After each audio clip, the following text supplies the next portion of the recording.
ನಾವು ನಿಮ್ ಜೊತೆ ಮಾತಾಡ್ತಾ ಇಲ್ಲ ಅಂತ ಅನ್ಸ್ತೈತೆ ಗುರುಗಳೇ ನನ್ಗೆ. ನನ್ ಜೊತೆ ನಾವು ಮಾತಾಡ್ತೀವಿಲ್ಲ ಗುರುಗಳು ಯಾವಾಗ ಸಿಗ್ತಾರ ನಮ್ಗೆ ಹಿಂಗ ಕಾಯ್ತಾ ಇದ್ದೆ ಗುರುಗಳೇ ನಾವು. ಹೌದೇನಮ್ಮ. ನಿಜವಾಗ್ಲೂ ಆಯ್ತಮ್ಮ, ಗುರುಗಳೇ. ನೀವು ಸಿಕ್ಕು ಆಯ್ತು, ಮಾತಾಡಿ ಆಯ್ತು, ಇವಾಗ ನಿಮ್ಗ ಪವಾಡನೂ ಆಯ್ತು. ಆ ಎಷ್ಟು ಬೇಗ ಪವಾಡ ಆಯ್ತು. ನನ್ನ ಹತ್ರ ಬಂದು ಏನೂ ಇಲ್ಲ, ಸ್ವಲ್ಪ ಒಂದು ಅರ್ಧ ದಿನ ಇದೀರಾ ಅಷ್ಟೇ ಅಲ್ವೇನಮ್ಮ? ನೀವು ಅಷ್ಟೇ ನಿಮ್ ಗುರುಗಳೇ. ಯಜಮಾನ್ರು ಅರ್ಧ ದಿನ ಇದೀರಾ.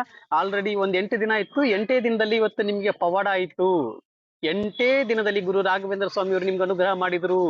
ಹ್ಞೂ ಗುರುಗಳೇ. ಖಂಡಿತಮ್ಮ, ಮಾತಾಡಿದ್ರಿ, ಖುಷಿ ಆಯ್ತು, ಪವಾಡನೂ ಆಯ್ತು. ಇನ್ನು ಹೆಚ್ಚಿನ ರೀತಿಯಾಗಿ ನಿಮ್ಗೆ ಪವಾಡ ಆಗುತ್ತೆ ಇನ್ನು ಮುಂದೆ. ಓಕೆನಾ ತಾಯಿ? ಹ್ಞೂ ಗುರುಗಳೇ. ಓಕೆಮ್ಮ, ಆದಷ್ಟು ಬೇಗ ನಿಮ್ ಹೋಟ್ಲಿಗೆ ಬರ್ತೀನಿ, ನಿಮ್ ಹೋಟ್ಲಲ್ಲಿ ಊಟ ಮಾಡ್ಕೊಂಡ್ ಬರ್ತೀನಿ. ಫಸ್ಟ್ ಮನೆ ಗುರುಗಳೇ ನನ್ಗೆ. ಓಕೆ ಅಮ್ಮ, ಒಳ್ಳೇದಾಗ್ಲಿ. ಇನ್ನು ಹೆಚ್ಚಿನ ರೀತಿ ಇದೊಂದೇ ಪವಾಡ ಬೇಡ, ಇನ್ನು ಹೆಚ್ಚಿನ ರೀತಿಯಾಗಿ ನಿಮ್ಗೆ ಪವಾಡ ಆಗ್ಲಿ ತಾಯಿ. ಓಕೆನಮ್ಮ? ಗುರುಗಳೇ ಅವತ್ತು ಹುಬ್ಳಿಂದ ಬರಮದು ಸಣ್ಣ ಮಗ ಅಂದ್ರೆ ಇಷ್ಟ ಅತ್ತ ಗುರುಗಳೇ. ಯಾಕಮ್ಮ? ನಾನ್ ಗುರುಗಳಿಗೆ ಬಿಟ್ಟು ಬರಲ್ಲ, ವಾಪಸ್ ಬಿಟ್ಟು ಬರ್ರಿ ನನ್ಗೆ ಅಲ್ಲಿ ಅಂತ ಹೇಳಿದ್ರು ಗುರುಗಳೇ. ಹೌದೇನಮ್ಮ, ಬರ್ತೀನಮ್ಮ, ಬರ್ತೀನಿ, ಅತಿ ಶೀಘ್ರದಲ್ಲೇ ಬರ್ತೀನಿ ತಾಯಿ. ಓಕೆನಾ? ನಿಮ್ಮ ಮನೆಗೆ ಬರುತ್ತೇನೆ ತಾಯಿ, ನಿಮ್ಮ ಮನೆಗೆ ಬಂದು ಊಟ ಮಾಡ್ಕೊಂಡು ಬರ್ತೀನಿ ಅವತ್ತು. ಓಕೆನಾ ತಾಯಿ? ಹ್ಞೂ ಗುರುಗಳೇ. ಓಕೆ ಅಮ್ಮ. ಜೈ ಶ್ರೀರಾಮ್. ಜೈ ಶ್ರೀರಾಮ್ ಗುರುಗಳೇ. ಯಾರಮ್ಮ ತಾಯಿ? ನಾನ್ ಸುರೇಖಾ ಅಂತ ಮಾತಾಡೋದು ಗುರುಗಳೇ. ಸುರೇಖಾ, ಎಲ್ಲಿಂದಮ್ಮ? ಚಿತ್ರದುರ್ಗ ಗುರುಗಳೇ. ಚಿತ್ರದುರ್ಗದಿಂದ. ಹ್ಮ್ ಗುರುಗಳೇ.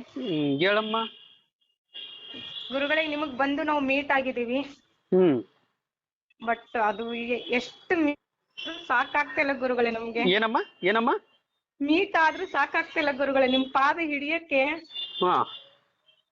ಅದು ಎಷ್ಟು ಪುಣ್ಯ ಮಾಡಿ ಗೊತ್ತಿಲ್ಲ ಗುರುಗಳೇ ನಾವು. ಯಾಕಮ್ಮ, ಏನಾಯ್ತಮ್ಮ ತಾಯಿ? ಏನ್ ಮಾಡುದು ಗುರುಗಳೇ, ಅಷ್ಟು. ಅಮ್ಮ ಸ್ವಲ್ಪ ಹೊರಗಡೆ ಬನ್ನಿ, ನೀವು ಹೊರಗಡೆ ಬನ್ನಿ, ಹೊರಗಡೆ ಬನ್ನಿ, ನಿಮ್ ಧ್ವನಿ ಕೇಳ್ತಾ ಇಲ್ಲ, ಹೊರಗಡೆ ಬನ್ನಿ. ಹಾ ಗುರುಗಳೇ. ಹೇಳಮ್ಮ. ಮಗನ್ ಬಗ್ಗೆ ಕುಗ್ಗೋಗಿದೆ ಗುರುಗಳೇ, ಬಟ್ ಅದು ಅನುಗ್ರಹ ಆಗಿದೆ ಗುರುಗಳೇ ನಮ್ಗೆ. ಅನುಗ್ರಹ ಆಯ್ತಾ? ಹ್ಞೂ ಗುರುಗಳೇ. ಅಯ್ಯೋ ನನ್ ತಾಯಿ, ಪವಾಡ ಆಗಿದೇನಮ್ಮ? ಖಂಡಿತ ಗುರುಗಳೇ, ನಿನ್ನೆ ಮಧ್ಯಾಹ್ನ ಟೈಮೇ ಆಗಿದೆ ಗುರುಗಳೇ ನಮ್ಗೆ. ಏನ್ ಪವಾಡಮ್ಮ, ನಿನ್ ಪವಾಡ ಕೇಳೋಕೆ ನನಗ್ ಖುಷಿ ಆಗುತ್ತೆ ನನ್ ತಾಯಿ. ಹೇಳಮ್ಮ, ನಿನ್ ಪವಾಡ ಏನಂತ ಕೇಳ್ಬೇಕಂತ ನನಗ್ ಬಾಳ ಆಸೆ. ಏನಂದ್ರೆ ಗುರುಗಳೇ, ನಾನ್ ನಮ್ಮ ಮನೆ ದೇವಸ್ಥಾನಕ್ ಹೋಗಿದ್ದೆ. ಅಲ್ಲಿ ಅಭಿಷೇಕ ಮಾಡೋ ಮುಂದೆ ನನ್ಗೆ ಒಬ್ರು ಅಮ್ಮ ತರ ಬಂದು ಅಭಿಷೇಕ ಒಳಗೆ ನನ್ಗೆ ಪೇಡೆ ತಂದು ಹಾಕೋದ್ರು ಗುರುಗಳೇ. ಪೇಡ ತಂದು ಎಲ್ಲ ಹಾಕಿದ್ರು? ಅಭಿಷೇಕ್ ಬಾಲ್ಸ್ ಅಲ್ಲಿ ಹಾಕಿದ್ರು ಗುರುಗಳೇ ನನ್ಗೆ. ಓಹೋ, ಓಕೆ. ಹಾಕಿದ್ 1 hour ಆದ್ಮೇಲೆ ನನ್ ಮಗಂದು ರಿಸಲ್ಟ್ ಬಂತು ಗುರುಗಳೇ ನನ್ಗೆ. ಓಹೋ, ರಿಸಲ್ಟ್ ಏನಂತ? ರಿಸಲ್ಟ್ ಯಾವ್ದ್ರದ್ದು ಆಕ್ಚುಲಿ? ಗುರುಗಳೇ ಇದು 2nd PUC ರಿಸಲ್ಟ್ ಗುರುಗಳೇ ನನ್ಗೆ. 2nd PUC result ಮಗನ್ಗೆ? ಗೊತ್ತಾಯ್ತಮ್ಮ, ನೀವೇನಮ್ಮ? ಹ್ಞೂ ಗುರುಗಳೇ. ಒಳ್ಳೇದಾಗ್ಲಿ ನನ್ ತಾಯಿ, ಒಳ್ಳೇದಾಗ್ಲಿ ಅಮ್ಮ. ಓಕೆ. ಹಾ ಹೇಳಿ. ಬಟ್ ಎಷ್ಟು ಕೋಟಿ ಕೋಟಿ ನಮಸ್ಕಾರ ಹೇಳಿದ್ರು ಸಾಕಾಗಲ್ಲ ಗುರುಗಳೇ ನಿಮ್ಗೆ. ಯಾಕಮ್ಮ? ನಿಜವಲ್ಲ ಗುರುಗಳೇ, ನಾನು ನನ್ನ ಮಗ ರಿಪೀಟ್ ಎಕ್ಸಾಮ್ ಬರ್ದ್ರು ಮನಸ್ಸು ಕುಗ್ಗ ಹೋಗಿದ್ ಗುರುಗಳೇ ನನ್ ಮಗಂದು.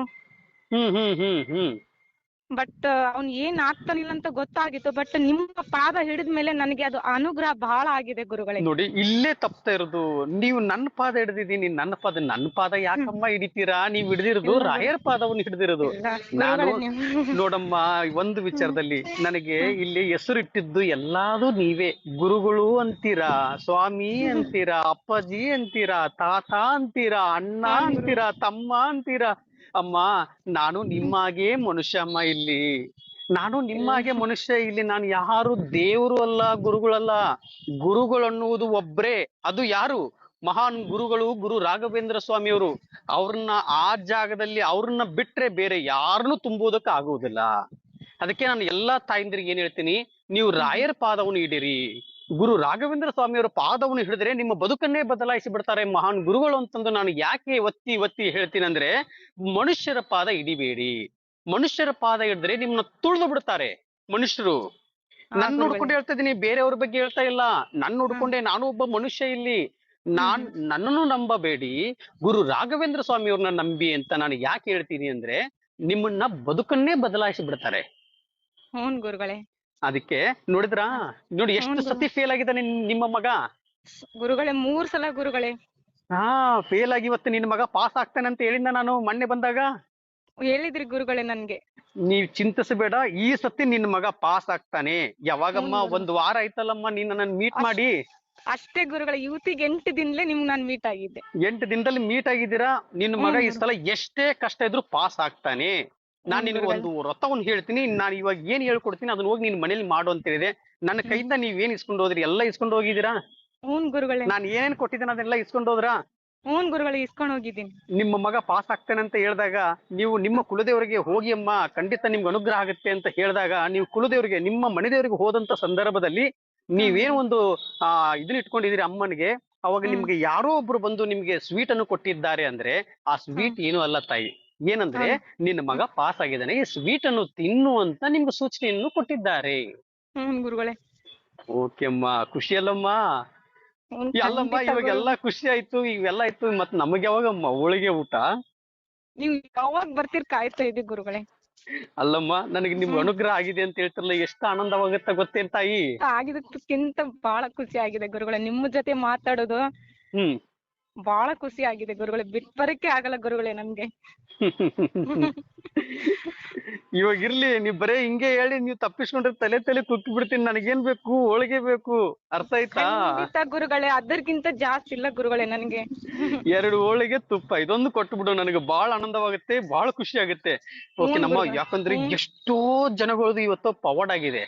ಎಷ್ಟು ಜನಗಳು ನನಗೆ ಮೆಸೇಜ್ ಮಾಡ್ತಾ ಇದ್ರೆ, ನೀವ್ ಹೇಳ್ಕೊಟ್ಟಂತ ರಥದಿಂದ ನನಗೆ ಅನುಗ್ರಹ ಆಗಿದೆ ಅಂತ ಕೇದಾರ್ನಾಥಕ್ಕೆ ಹೋಗಿದ್ದೀನಿ ತಾಯಿ. ಸೊ ಹೋಗಿ ಬಂದು ಸುಮಾರು 1 ವಾರ ಆಯ್ತು. ನಾನು ಫೋನ್ ಇನ್ನೂ ಆನ್ ಮಾಡಿಲ್ಲ, ಯಾಕಂದ್ರೆ ಅಷ್ಟು ಜನಗಳು ಬರ್ತಾ ಇದಾರೆ. ಅದಕ್ಕೆ ಎಲ್ಲಾ ನನ್ನ ತಾಯಿಂದ್ರ ಮಗನ್ ನೋಡಕ್ ಬರ್ತಾ ಇದಾರೆ ಅವರು. ಅಯ್ಯೋ ನನ್ನ ಮಗ ಹೇಗಾಗಿದಾನೋ, ನನ್ನ ಮಗನ್ ಏನು ಅಂತಂದ್ ಎಲ್ರು ನೋಡಕ್ ಬರ್ತಾ ಇದಾರೆ. ಹಂಗಾಗಿ ನಾನು ಫೋನ್ ಆನ್ ಮಾಡಿಲ್ಲ. ಇವಾಗ ನಾಳೆ ನಾಡಿದ್ದು ಇನ್ನು 2 ದಿನ ಮಾತ್ರ ಫೋನ್ ಆನ್ ಮಾಡ್ತೀನಿ. ಎಲ್ಲಾರ ಒಟ್ಟಿಗೂ ಮಾತಾಡ್ತಾ ಕಾಲವನ್ನು ಕಳಿತೀನಿ ತಾಯಿ. ಗುರುಗಳೇ, ಮಗ ಅಡ್ಮಿಷನ್ ಯಾವ ಡೇಟಿಗೆ ಮಾಡ್ಬೇಕು ಗುರುಗಳೇ ನಾನು? ಅಯ್ಯೋ ಅದನ್ನು ತಿಳಿಸ್ಕೊಡ್ತೀನಿ ತಾಯಿ, ಚಿಂತೆ ಮಾಡ್ಬೇಡ. ಇವಾಗ ನೀನು ನಾಳೆ ಗುರುವಾರ ಇದೆ, ನಾಳೆ ಗುರುವಾರ ದಿವಸ ಭಕ್ತಿಯಿಂದ ನಾನು ಹೇಳ್ಕೊಟ್ಟಂತ ರಥದಿಂದ ನೀವು ಪೂಜೆ ಮಾಡ್ಬೇಕು. ಇವಾಗ ನನ್ನ ಮಗ ಪಾಸ್ ಆಗ್ಬಿಟ್ಟಿದ್ದಾನೆ, ನನ್ನ ಮಗನ್ ಗೆದ್ದೋಗ್ಬಿಟ್ಟಿವಿ ನಾವು ಅಂತ ಪೂಜೆ ಮಾಡೋದ್ ಮಾತ್ರ ನಿಲ್ಲಿಸಬಾರ್ದು. ಇಲ್ಲ ಗುರುಗಳೇ, ನಾನು ಹೇಳ್ಕೊಟ್ಟಂತ ರಥದಿಂದ ಬೆಳಗಿನ ಜಾವದಲ್ಲಿ ನಾನು ಯಾವ ಟೈಮಿಂಗ್ ಹೇಳಿದೀನಿ, ಎಷ್ಟು ಆರತಿ ಬೆಳಗ್ಬೇಕು, ನಿಮ್ಗೆ ಎಷ್ಟು ಬಂದಿದೆ ಅದನ್ನೆಲ್ಲ ತಿಳಿಸ್ಕೊಟ್ಟಿದೀನಿ. ನಿಮ್ದು ಏನ್ ಕೋರಿಕೆ ಇದೆ ಅದನ್ನೆಲ್ಲ ಈ ತರದಲ್ಲಿ ಮಾಡುವಂತ ಯಾವ ರೀತಿಯಾಗಿ ಪ್ರಿಂಟ್ ಟು ಪ್ರಿಂಟ್ ಹೇಳ್ಕೊಟ್ಟಿದೀನಿ, ಅದನ್ನ ನೀವು ಪಾಲಿಸ್ಬೇಕು. ಓಕೆನಾ? ಗುರುಗಳೇ. ಖಂಡಿತ ಅಮ್ಮ. ಯಾವ ಊರು ಅಂತ ಹೇಳಿದ್ರಿ ನಿಮ್ದು? ಗುರುಗಳೇ, ನಮ್ ಚಿತ್ರದುರ್ಗ ಡಿಸ್ಟಿಕ್ ಚಳಿಕೆರೆ ಗುರುಗಳಿಗೆ ನಂದು. ಚಳಿಕೇರಿ. ಅವತ್ ಕಾರ್ ತಗೊಂಡ್ ಬಂದಿದ್ರೆ ನೀವು, ನಿಮ್ಮ ಯಜಮಾನ್ರು, ನಿಮ್ಮ ಮಗ ಬಂದಿದ್ರಲ್ಲ? ಗುರುಗಳೇ. ಗೊತ್ತಾಯ್ತಮ್ಮ, ಫುಲ್ ಗೊತ್ತಾಯ್ತು. ಒಳ್ಳೇದಾಗ್ಲಿ. ನನ್ಗೆ ಗೊತ್ತಿತ್ತಮ್ಮ ಅವತ್ತು ನಿನ್ ಮಗ ಈ ಸಲ ಪಾಸ್ ಆಗ್ತಾನೆ. 3-4 ಸಲ ಆಯ್ತು ನನ್ನ ಮಗ ಫೇಲ್ ಆಗಿದ್ದಾನೆ ಅಂತ ಹೇಳ್ತಾ ಇದ್ರಿ. ನಾನ್ ನಿನ್ ಮಗನ ಭವಿಷ್ಯ ನೋಡಿದಾಗ ಏನ್ ಬಂತು, ಇಲ್ಲ ಈ ಸಲ ಪಾಸ್ ಆಗ್ತಾನೆ, ಸಿಹಿ ಸುದ್ದಿನ ನನ್ನ ಹತ್ರ ಹಂಚುವಂತೀರಾ ಅಂತ ನಾನು ಹೇಳಿದೆ. ಅದೇ ಪ್ರಕಾರದಲ್ಲಿ ನೀವು ಇವತ್ತು ಗೆದ್ದು ಬಿಟ್ರಲ್ಲಮ್ಮ. ಗುರುಗಳೇ. ಇನ್ನು ಹೆಚ್ಚಿನ ರೀತಿಯಾಗಿ ನೋಡಿ, ನಿಮ್ಮ ಮುಖದಲ್ಲಿ ನಗು ನೋಡ್ತಾ ಇದ್ದೀನಲ್ಲ ತಾಯಿ, ಆ ಆನಂದ ನನ್ಗೆ ಎಷ್ಟು ಖುಷಿ ಆಗ್ತದೆ ಅಂದ್ರೆ, ನನ್ನ ತಾಯಿನೇ ಸ್ವರ್ಗದಲ್ಲಿ ನಗಿತಾ ಇದಾರೇನೋ ಅನ್ನೋ ಒಂದು ಭಾವನೆ ನನಗೆ ಬರ್ತಾ ಇದೆ ತಾಯಿ. ಆ ನಗು ನಿಮ್ ಕಡೆಯಿಂದ ನೋಡ್ತಾ ಇದ್ದೀನಿ ಗುರುಗಳೇ. ನಾನು ಎಷ್ಟು ಹತ್ತಿದ್ದೀನಿ ಅಂದ್ರೆ ಮಗನ್ಗೋಸ್ಕರ ನಾನು, ಆ ಲೆಕ್ಕನೇ ಇಲ್ಲ ಗುರುಗಳೇ ನನ್ಗೆ. ಓಕೆ ಅಮ್ಮ, ಒಳ್ಳೇದಾಗ್ಲಿ. ಯಜಮಾನ್ರು ಹೇಗಿದ್ದಾರೆ? ಯಜಮಾನ್ರು ಚೆನ್ನಾಗಿದ್ದಾರೆ ಗುರುಗಳೇ. ಮಕ್ಕಳು ಎಲ್ಲರೂ ಚೆನ್ನಾಗಿದಾರಲ್ವಾ? ಗುರುಗಳೇ. ಖಂಡಿತಮ್ಮ, ಒಳ್ಳೇದಾಗ್ಲಿ. ಅತಿ ಶೀಘ್ರದಲ್ಲೇ ನಿಮ್ಮ ಮನೆಗೆ ಬರುತ್ತೇನೆ ನಾನು. ಇವಾಗ ಇನ್ನೂ ಅದ್ಭುತವಾದ ಅತಿ ಶೀಘ್ರದಲ್ಲೇ ನಿಮ್ಗೊಂದು ಪವಾಡ ನಡೆಯುತ್ತೆ, ಅರ್ಥ ಆಯ್ತಮ್ಮ? ಅತಿ ಶೀಘ್ರದಲ್ಲೇ. ಯಾಕಂದ್ರೆ ಇವತ್ತು ನಾಳೆ ನೀವು ಪೂಜೆ ಮಾಡಕ್ ಸ್ಟಾರ್ಟ್ ಮಾಡಿ, ನಾನು ಏನ್ ಹೇಳಿದೀನಿ, ಆದ್ರೆ ನಿಮ್ಮ ಮಗಂದ ಇನ್ನೇನು ಇದು ಬಂದಿಲ್ಲ, ಎಲ್ಲ ಕಳೆದೋಯ್ತು. ಓಕೆನಮ್ಮ? ಅದಕ್ಕೆ ನೀವು ಭಕ್ತಿಯಿಂದ ಪೂಜೆ ಮಾಡಿ. ಓಕೆನಾ? ಆಯ್ತು. ಇನ್ನು ಹೆಚ್ಚಿನ ರೀತಿಯಾಗಿ ನಿಮ್ಗೆ ಒಳ್ಳೇದಾಗ್ಲಿ ಅಂತೇಳಿ ಗುರು ರಾಘವೇಂದ್ರ ಸ್ವಾಮಿಯವರ ಪಾದವನ್ನು ಹಿಡಿದು ನಾನು ಕೇಳ್ತಾ ಇದ್ದೀನಿ. ಚಿಂತಿಸಬೇಡಿ. ಓಕೆನಾ? ಪೂಜ್ಯಾಯ ರಾಘವೇಂದ್ರಾಯ ಸತ್ಯ ಧರ್ಮ ರಥಾಯ ಚ ಭಜತಾಂ ಕಲ್ಪವೃಕ್ಷಾಯ ನಮತಾಂ ಕಾಮಧೇನುವೆ. ರಾಯರಿದ್ದಾರೆ, ರಾಯರಿದ್ದಾರೆ, ರಾಯರಿದ್ದಾರೆ. ಜೈ ಶ್ರೀರಾಮ್, ಜೈ ಜೈ ಶ್ರೀರಾಮ್. ಶುಭವಾಗಲಿ ನನ್ನ ತಾಯಿ. ಕೋಟಿ ಕೋಟಿ ನಮಸ್ತೆ ಗುರುಗಳೇ. ಶುಭವಾಗಲಿಮ್ಮ.